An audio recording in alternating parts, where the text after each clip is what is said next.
Before anything else, I want to congratulate the awardees and soon-to-be graduates and their parents. The Academic Honor and Merit awardees, the Leadership awardees, and the non-academic awardees. A hand of applause to all of you. You made good use of your time in ESAT-U.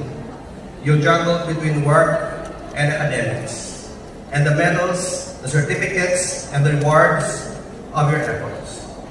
Dear students, I do hope that everything you have learned and experienced in ESAT-U will equip you in the world outside. To the academic awardees, keep up the good work, good job.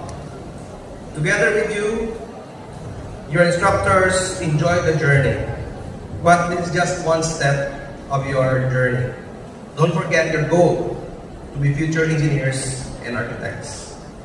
To the parents, your hard work paid off.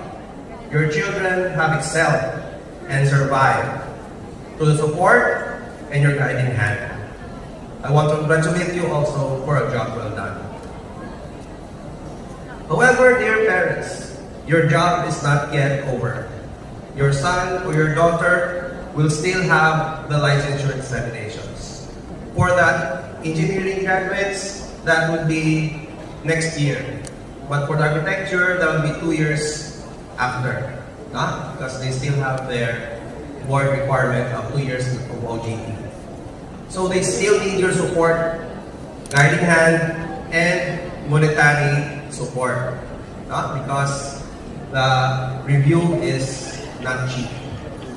So support your students with monetary, guiding hand, prayers especially.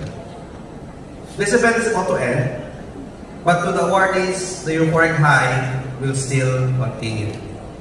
Mabuhay ang mga awardees, mabuhay ang Manog graduates, and mabuhay ang ESAT-U.